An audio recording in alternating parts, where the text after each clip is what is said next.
notre invité politique ce matin, c'est le vice-président délégué des Républicains. Bonjour Guillaume Pelletier. Bonjour. Merci beaucoup d'être avec nous. On est ensemble pendant 20 minutes pour une interview en partenariat avec la presse quotidienne régionale, représentée par Stéphane Vernet, qui dirige le bureau parisien du journal Ouest France. Bonjour Stéphane. Bonjour Oriane. Guillaume Pelletier, les députés doivent se prononcer cet après-midi sur la loi séparatisme. Est-ce que vous voterez le texte ? Non. Il y a des bonnes intentions.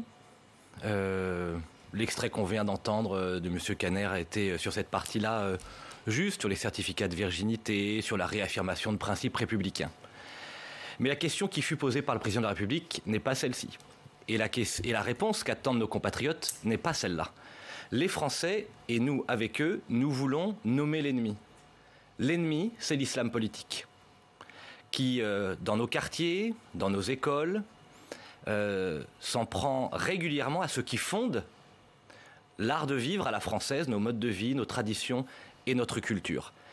Et chacun comprend bien qu'au-delà des effets d'annonce et de quelques articles intéressants, les mots ne sont pas posés, et la sémantique ça compte, et qu'il y a trois grands oubliés.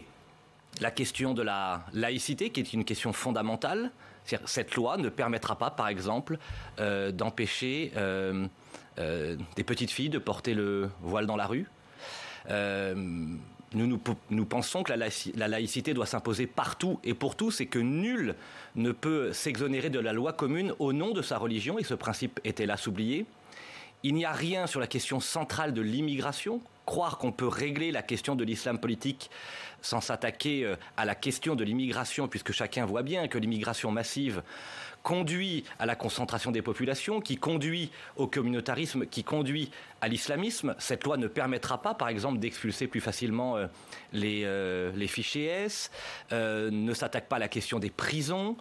Et enfin, plus subtil peut-être, mais tout aussi important, cette loi ne s'attaque pas à la perte de souveraineté juridique de la France. On se souvient que la CEDH, par exemple, la Cour européenne des droits de l'homme, en 2018, a condamné la France parce que la France voulait expulser un terroriste algérien. On entend encore récemment du Conseil d'État à la défenseur des droits des propos d'entités administratives soi-disant indépendantes qui ne rendent compte ni au Parlement ni au peuple français, des propos qui vont à l'encontre de ce qui fonde le droit premier d'un peuple à pouvoir se protéger et se préserver. Et pour ces raisons, non pas de posture, parce que nous avons tout fait avec les Républicains, à travers nos amendements, notre contre-projet, nos propositions pour améliorer ce texte. Et la quasi-totalité de nos propositions ont été rejetées. La montagne n'a même pas accouché d'une souris, c'est un tout petit mulot. Et les Français voient bien que la guerre que nous devons mener et gagner, eh bien, elle n'est pas au rendez-vous. Et donc, c'est une occasion manquée, c'est un rendez-vous raté. Du coup, vous voterez pas pour, on a bien compris, vous voterez contre, vous abstiendrez ? Contre, pour ma part. Oui. Et ça sera la position de votre groupe ? A priori, on va se réunir en fin de matinée. En tout cas, la semaine dernière, lors de la précédente réunion de groupe, à 90% des députés des Républicains, nous étions sur cette ligne. Vous attendez, si je vous ai bien compris, vous attendiez quelque chose de beaucoup plus vaste, beaucoup plus large. Le résultat est étriqué par rapport à ce que vous attendiez ou ce que les Français attendent. Mais est-ce qu'on ne peut pas imaginer qu'un certain nombre de points que vous venez d'évoquer ne puissent pas faire l'objet d'autres lois à l'avenir ? Oui, mais rappelez-vous, vous avez raison. Cette base-là, elle ne vous suffit pas du tout, en fait. Là, vous avez raison. Dans un monde idéal où tout irait presque bien, qu'on prenne le temps, et encore beaucoup de temps, très bien. Mais moi, je n'oublie pas que le président de la République, dès sa campagne présidentielle, a posé des mots très forts sur le sujet. Et a promis, à l'occasion d'innombrables discours, le grand rendez-vous de son quinquennat pour lutter contre l'islam politique. Lui et sa majorité n'ont même pas osé nommer l'ennemi. Quelle ambiguïté! Comme si les catholiques, les juifs, les protestants menaçaient la République. Moi, je crois que le rôle d'un responsable politique, c'est d'être courageux et de dire la vérité. Et que nous n'avons pas le temps. Et qu'Emmanuel Macron n'a pas été courageux sur ce texte ? Lui et sa majorité ont beaucoup bavardé, beaucoup promis, et très peu tenu. Et le rôle, notre rôle, mon rôle, c'est de dire aux Français, cette guerre que nous devons mener et que nous voulons gagner et que nous gagnerons, si nous voulons le faire, il faut le dire avec force et poser des actes clairs. Quand j'entends, dans une pitoyable tentative de diversion, M. Castaner dire que Mme Le Pen est l'ennemi de la République, Madame Le Pen est une adversaire politique dont on combat les excès, les postures et des solutions très souvent inopérantes. Mais qui est l'ennemi de la République ? Ce sont les terroristes, les islamistes, les salafistes, les communautaristes. Ce sont ceux qui ont tué près de 500 Français en France et dans le monde ces 20 dernières années. Ce sont ceux qui s'en prennent à nos soldats au Mali, 55 morts. Ce sont ceux qui s'en prennent aux professeurs de la République. Ce sont ceux qui, dans nos écoles, dans nos piscines, revendiquent des pratiques communautaires contraires à la tradition française. Mais qu'est-ce que vous nous dites ? Ils sont là, les ennemis de la République. Que la majorité se trompe d'ennemis, c'est ça ? Ah, clairement. C'est-à-dire que, en tout cas, il y a une tentative permanente de double jeu. C'est même plus le en même temps, c'est le double jeu. On fait semblant d'entendre et de comprendre les Français, on multiplie un certain nombre de discours, parfois d'ailleurs aboutis et auxquels j'adhère, et lorsqu'il s'agit de passer aux actes, eh bien, les actes ne sont pas au rendez-vous. Et je le regrette parce que on est presque à la fin de ce quinquennat, et le grand combat que nous devons mener contre l'islam politique, eh bien, nous ne disposons pas, à l'heure où nous parlons, et certainement pas avec cette loi, des armes pour la gagner. Un mot, peut-être, est-ce qu'on peut revenir sur j'imagine que vous avez regardé le débat entre Gérald Darmanin et Marine Le Pen la semaine dernière. Qu'est-ce que vous en avez pensé, rapidement ? Je suis un passionné de la chose publique et donc du débat politique. J'ai trouvé qu'on était, là encore, dans l'artifice ou la communication. C'est-à-dire que moi, ce qui m'intéresse... Dans le double jeu que vous venez d'évoquer, encore une fois ? Oui, vous voyez, on a... La preuve, ça a fait la une de l'actualité pendant plusieurs jours. On a un ministre de l'Intérieur qui accuse Madame Le Pen d'être trop molle. On a 2 jours après un ancien ministre de l'Intérieur qui accuse Madame Le Pen d'être une ennemie de la République. Enfin, tout ça, c'est du cynisme politique, c'est de la petite phrase inintéressante. Et qui dit d'ailleurs que Marine Le Pen est là où elle est, en partie à cause de l'affaiblissement des Républicains. Oui, alors il est sympathique, Monsieur Castaner. Il a été ministre de l'Intérieur. On regarde son bilan. Moi, je n'ai pas été ministre. Je suis un jeune député. Et ce qui est certain, c'est que le seul, ces 40 dernières années, qui a été capable de faire reculer le Front National, pas pour faire reculer le Front National, mais pour convaincre ces Français que nous devons écouter et comprendre, qui s'inquiètent et qui sont en colère, il s'appelle Nicolas Sarkozy, qui en 2007 a fait que M. Le Pen avait à peine atteint 10% à l'élection présidentielle. Parce que la grande erreur de la classe politique, de la pensée unique du politiquement correct à l'égard du Rassemblement national, c'est de jeter des postures morales. La question n'est pas là. La question pour nous, c'est de dire aux Français et à ceux qui sont tentés par le vote Rassemblement national, nous comprenons votre colère. Et nous, vous vous trompez de choix, mais nous allons nous apporter des solutions concrètes. Est-ce qu'il est normal aujourd'hui, par exemple, qu'il y ait 4111 fichés au fichier FSPRT pour terrorisme et que ces gens-là continuent à vivre librement sur le sol national et ne soient pas expulsés? Non, ça n'est pas normal. Est-ce qu'il est logique qu'il n'y ait plus d'écart en France entre les revenus du travail et le revenu de l'assistanat? Non, ça n'est pas normal. Et c'est à ces problèmes-là que nous devons répondre. C'est ça la noblesse de la politique. C'est pas les petites phrases, c'est pas les artifices de communication, c'est pas faire semblant d'inventer des ennemis tous les matins et tous les soirs. Le véritable ennemi qui nous menace aujourd'hui, qui menace, qui fonde la communauté nationale, qui menace tous les Français et qui menace les Français musulmans, cet ennemi, c'est l'islam politique. Ce sont les islamistes. On va continuer à parler de l'actualité. Vous parliez de la défenseure des droits tout à l'heure, Claire Hédon, qui souhaite créer des zones sans contrôle d'identité parce qu'elle dit que dans certains quartiers, pour certains jeunes, ça devient insupportable. Qu'est-ce que vous avez pensé de ça ? Mais quand je lis ça, quand je découvre ça, je me dis, je l'ai évoqué tout à l'heure, mais les élites qui nous gouvernent, ces gens qui ont d'immenses responsabilités confiées par les Français, défenseurs des droits, je rappelle, c'est une fonction éminente qui partait d'une bonne intention en 2008, rassembler la haute autorité contre les discriminations, etc. Bon. Donc ces gens prennent la parole pour, enfermer dans leur microcosme et leur tour d'ivoire, dire n'importe quoi. C'est doublement gravissime. C'est grave parce que c'est faire croire qu'il y aurait une rupture d'égalité entre tous les Français, et c'est faire croire que la solution, ce serait aujourd'hui de ne plus avoir de contrôle d'identité, demain, pourquoi ne pas avoir des quartiers sans policiers. Enfin, on voit bien ce sont des gens totalement déconnectés du réel. Et ce qui tue le débat public français, c'est la pensée unique, le politiquement correct et le grand n'importe quoi.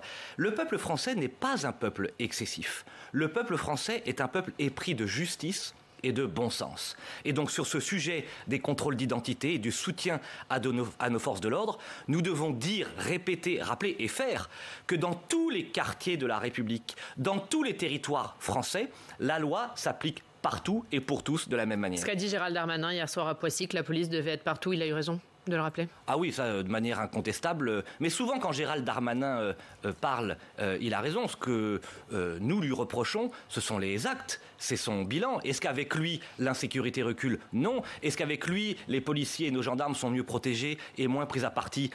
Non. Est-ce que l'immigration recule? Non. Donc la politique, c'est être jugé sur ses actes et sur son bilan. Est-ce que les policiers sont moins protégés, moins pris à partie? Non, vous dites, avec Gérald Darmanin aux commandes.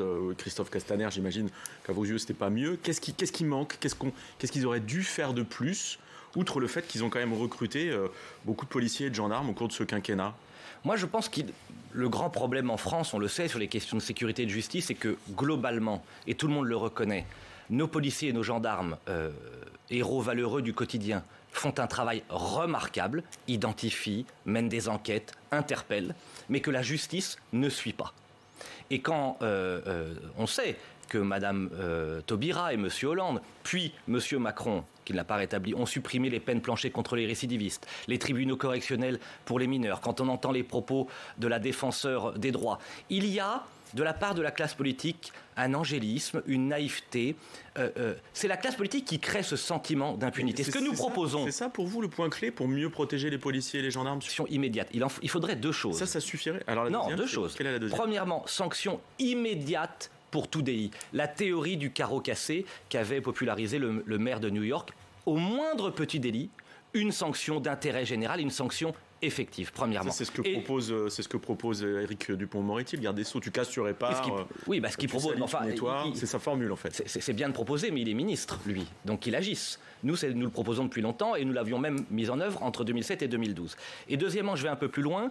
Pour avoir beaucoup travaillé sur le sujet, je crois que la France s'honorerait et trouverait une solution pérenne à cette problématique en créant dans chaque département français un centre éducatif fermé à encadrement militaire pour arracher pour arracher de nos classes, de nos quartiers, les infimes minorités qui pénalisent toute une population. À Poissy, ces dernières heures, à travers les vôtres et ceux de vos collègues, les reportages, on voyait bien que ce sont 20, 30, 40 jeunes qui épuisent tout un quartier, toute une ville populaire. Et ces gens-là n'ont plus leur place dans le quartier à partir du moment où ils récidivent. Et donc il faut les arracher, les rééduquer et leur rappeler qu'en France, il y a des droits, certes, mais avant d'avoir des droits et d'en revendiquer, il y a des devoirs. Un centre éducatif fermé par département, oui. Encadré par des militaires. Oui. On va parler de la crise sanitaire, Stéphane. On va parler de la crise sanitaire et des variants. Ils bouleversent la donne dans certains territoires. Est-ce que le gouvernement a eu raison de ne pas reconfiner ces territoires-là, ceux qui sont les plus touchés, comme par exemple le Grand Est en ce moment? Alors, gérer et affronter une telle crise, c'est forcément difficile. Et donc, loin de nous l'idée de nous en prendre par principe, parce que nous serions un mouvement d'opposition au gouvernement. Ce que nous avons décidé de faire avec Christian Jacob, Damien Abad, Bruno Retailleau, systématiquement, quotidiennement, c'est d'apporter des pistes d'amélioration, puisque les Républicains sont le premier parti des territoires. C'est-à-dire qu'avec nos maires, nos présidents de département, nos présidents de région, nous sommes au contact quotidien et régulier avec les Français. Et ce qui me marque le plus, à travers d'ailleurs votre question tout à fait légitime, c'est un gouvernement déconnecté du réel et qui a décidé, pour gérer cette crise inédite et très complexe, de faire appel à des experts ou des ministres décidant tout depuis Paris. Et qui sont souvent pas d'accord entre eux. En plus. Et donc ça ne peut pas marcher.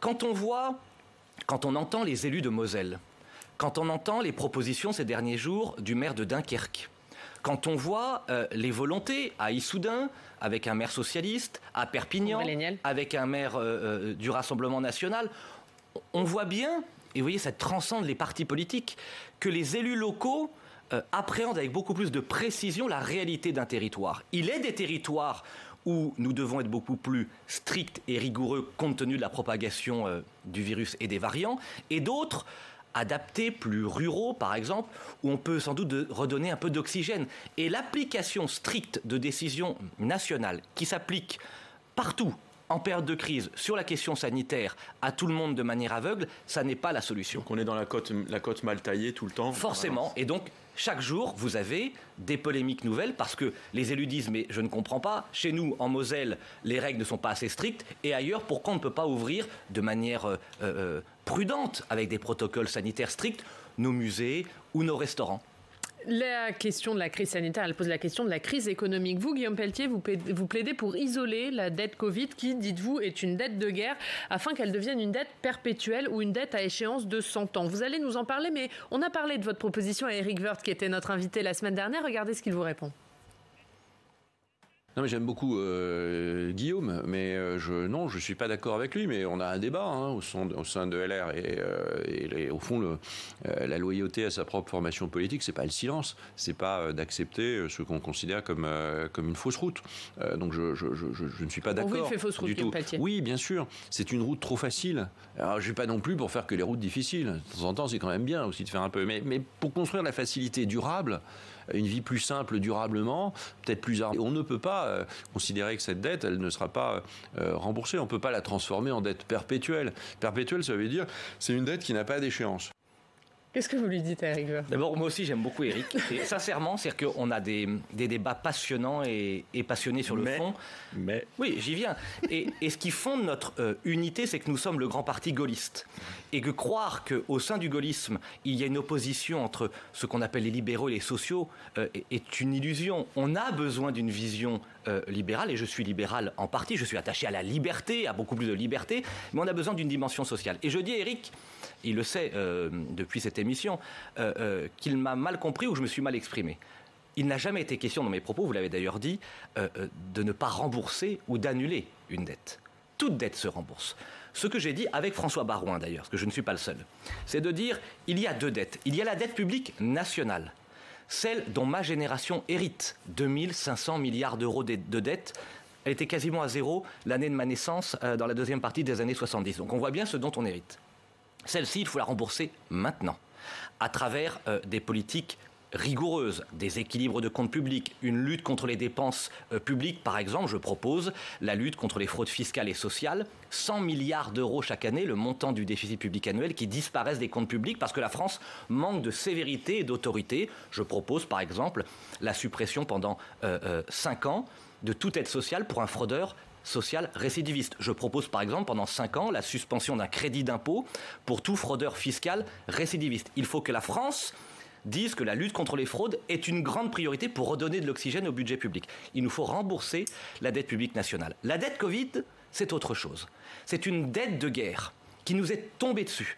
Et pour moi, il est hors de question que les classes moyennes, que les Français modestes, que tous nos travailleurs, nos agriculteurs et les générations qui viennent payent tout de suite ce fardeau. Ce que nous proposons, c'est d'isoler cette dette des dettes publiques nationales, de la faire prendre en charge, c'est d'ailleurs le cas en partie par la Banque Centrale Européenne, et de dire, nous n'allons pas la rembourser tout de suite, nous allons bien sûr la rembourser, mais nous allons dans 30, 50, 70 ans la rembourser. Comment ? En imaginant des ressources nouvelles. Non pas des impôts sur les citoyens, non pas des impôts sur les Français et les classes moyennes, mais je donne 3 pistes, à nouveau. C'est d'abord, par exemple, une taxe sur les transactions financières, elle existe, on peut l'augmenter. Une taxe sur le numérique. On a beaucoup parlé des GAFAM, on peut aller encore beaucoup plus loin. Et puis, il y a la question centrale de l'équilibre environnemental et social de l'Europe vis-à-vis du reste du monde. Et je propose cette fameuse, c'était dans le projet des Républicains, taxe carbone aux frontières de l'Union européenne. Donc, Éric, mais je lui redirai, l'idée n'est pas d'annuler la dette. L'idée n'est pas de dire qu'on peut ne pas rembourser une dette, c'est de dire on l'isole, on la rembourse plus tard et on imagine non pas des impôts nouveaux sur les Français, sur ceux qui produisent, ceux qui travaillent, mais des taxes aux frontières de l'Union européenne au nom du monde auquel nous croyons, c'est-à-dire un monde qui privilégie le commerce certes international, mais une régulation écologique. Donc il n'y a pas de division au sein de votre parti sur cette question. Il y a des débats en permanence qui permettent, c'est-à-dire on est toujours plus intelligent, moi le premier, à écouter l'expérience et les avis des autres. Et je crois que la force avec Christian Jacob depuis 1 an, c'est que nous essayons de remettre tout le monde autour de la table et d'aboutir pour l'été prochain à un projet commun, et je crois qu'on est en train d'y parvenir, un projet très fort sur le régalien, avec de l'autorité sur la sécurité et l'immigration, vous l'avez compris, et un projet d'émancipation, d'égalité des chances, d'ascenseur social sur la partie économique. Sur la question de la dette publique nationale, vous avez utilisé les termes de rigueur, d'équilibre des comptes. Est-ce que ça veut dire que si vous reveniez aux commandes en 2022, vous prôneriez une nouvelle politique d'austérité ? Alors non, justement, c'est là sans doute ma différence avec nos aînés des années précédentes. Moi, le diagnostic que je pose pour bien comprendre ma philosophie est simple. Pour moi, la France, sur le plan économique, se meurt parce qu'elle est trop socialiste à l'intérieur et trop libérale à l'extérieur. Je m'explique, trop socialiste à l'intérieur, c'est-à-dire que nos entrepreneurs, nos travailleurs payent tous les jours des taxes, des charges, subissent de la paperasse, de l'administration, avec un symbole, le code du travail. Il faisait à peine 500 grammes quand je suis né, il fait 2 kilos ou 2,5 kg aujourd'hui, personne n'y comprend rien. Je plaide par exemple avec les Républicains pour un code du travail de 100 pages, en nous appuyant sur les travaux excellents et passionnants de Robert Badinter sur le sujet.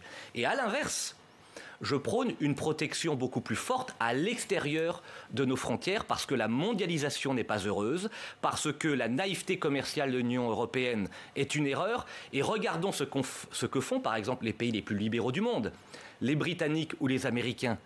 Ils font cette nouvelle politique, c'est-à-dire beaucoup plus libérale à l'intérieur, on libère les énergies, et beaucoup plus protectrice à l'extérieur. Au fond, moi je crois que le principe de souveraineté est le grand sujet de l'élection présidentielle de 2022. Parce que la souveraineté, c'est tout à la fois la liberté, je retrouve la maîtrise de ma vie, et ce n'est pas le cas aujourd'hui, et c'est la protection, c'est-à-dire que je garde la maîtrise de mon destin. La souveraineté sera, je pense, l'un des grands enjeux de 2022. Mais concrètement, pour les gens qui nous écoutent, le remboursement de la dette, est-ce que vous leur dites qu'il va falloir travailler plus ? C'est un discours qu'on entend chez les Républicains. Est-ce qu'il va falloir faire une réforme des retraites ? Est-ce qu'il va falloir payer plus d'impôts ? Alors, c'est là encore je suis différent. Travailler davantage, oui. La France est l'un des pays où on le travaille le moins. Disons-le clairement, on ne travaille pas assez. Et la France devient trop souvent une société de loisirs plutôt qu'une société de travail. Il ne faut jamais oublier que le loisir est la récompense d'une vie de travail et ce n'est pas l'inverse. Il faut bien l'expliquer à tous ceux qui vivent en France. Pour produire, pour créer de la richesse, il faut travailler. C'est le travail qui permet l'émancipation. On sort des 35 heures. Oui, par la liberté. Permettre par référendum d'entreprise, au sein de chaque entreprise, à chaque entreprise avec ses salariés, de décider d'un temps de travail entre 35 et 40 heures. Mais moi, je ne veux plus d'une politique d'austérité qui s'applique sur les travailleurs, les entrepreneurs et les classes moyennes. Donc je pense que c'est d'abord à l'État de se réformer. Une politique nouvelle sur l'immigration. Non, une politique nouvelle sur l'immigration. Je vais vous prendre un exemple. Les étrangers ont accès en moyenne à 125 milliards des 600 milliards d'aides sociales en France. Eh bien, nous proposons de conditionner l'accès à toute aide sociale à un étranger à 5 années de travail et de résidence. Il y a plein d'économies à faire avant d'envisager d'asphyxier les Français. C'est une nouvelle vision de la politique et d'une saine et rigoureuse gestion des deniers publics. Et on pourrait en parler encore longtemps, il y a beaucoup de propositions, mais il nous reste très peu de temps pour un dernier mot de politique, Stéphane ? Oui, à propos des régionales, vous serez pas candidat vous-même finalement ? Non, j'ai beaucoup réfléchi. Alors, j'ai été ces 5 dernières années, et je le reste, le leader régional de ma région, président du groupe LR, UDI indépendant. C'est une mission passionnante. La région Centre-Val de Loire. Centre-Val de Loire, bien sûr. Mais le fait d'être un jeune député, que la crise se soit abattue partout en France, les difficultés qu'on rencontre en Loire-et-Cher avec notre président de conseil départemental qui arrête la politique, la volonté de rebâtir une majorité départementale, et puis surtout, l'incertitude liée au calendrier régional, présidentiel, je ne peux pas tout faire, je ne veux pas tout faire, et c'est aussi ça la politique, c'est d'être collectif. Le candidat, c'est Nicolas Forissier, c'est un ami, il a une super personnalité, une très belle expérience, et il pourra rassembler la droite et le centre. Je vais l'aider à 100%. Moi, je veux me concentrer et me consacrer au Loir-et-Cher d'une part, et puis vous l'avez bien compris, avoir ce rôle dans l'élection présidentielle pour rassembler le rôle central avec d'autres que de réconcilier la famille, de bâtir une équipe de France et de dire à Xavier Bertrand, à Bruno Retailleau, à Valérie Pécresse, à David Lisnard, à tous nos talents, on a besoin de tout le monde. On a besoin de bâtir une équipe. Une seule personne ne pourra pas réparer la France. Et l'enjeu qui vient, c'est de réparer la France en transcendant un certain nombre de clivages. Qu'un nom sur le bulletin présidentiel, Oui. comment vous allez le choisir ? À l'été, ça me semblera assez naturel. Et d'ailleurs, on le voit aujourd'hui, il y a une dynamique naturelle. Xavier Bertrand semble avoir cette dynamique. On verra... C'est lui de me placer à l'heure actuelle pour vous ? Aujourd'hui, oui, on verra ensemble, collectivement, de manière apaisée, qui est le meilleur entraîneur et sélectionneur de cette équipe de France. Mais la priorité, c'est de bâtir une équipe de France avec tout le monde. Mais comment vous allez le voir ? Vous allez le voir par une primaire, par les sondages ? Est-ce que c'est les sondages qui vont décider de votre candidat ? Pas que. Vous savez, une présidentielle, c'est une alchimie entre une personnalité et notre peuple. Et donc, tout le monde verra bien cet été et à l'automne qui est capable de fédérer, de rassembler et de gagner. Parce qu'après 2 élections présidentielles perdues, la question n'est pas de témoigner, c'est d'échapper au duel mortifère entre M. Macron et les extrêmes et de réparer la France autour de piliers très simples, la valeur du travail, qui est une valeur centrale, la valeur de laïcité, d'ordre et d'autorité face à l'islam politique, et puis ce rêve perdu aujourd'hui de concorde nationale, d'unité, de liberté et de réconciliation entre Paris et la province. Un vaste débat que nous allons devoir porter avec beaucoup de détermination parce que la France le mérite. Et on espère que vous viendrez nous en reparler. Merci avec plaisir. beaucoup. Merci Guillaume Pelletier d'avoir été notre invité. On regarde la une de Ouest France. Stéphane, Fonds de solidarité. Pourquoi les aides tardent ? C'est à la une de votre journal. À demain Stéphane. Merci beaucoup. Merci à vous. Et on passe tout de suite au Club des Territoires. La Mutuelle Nationale Territoriale.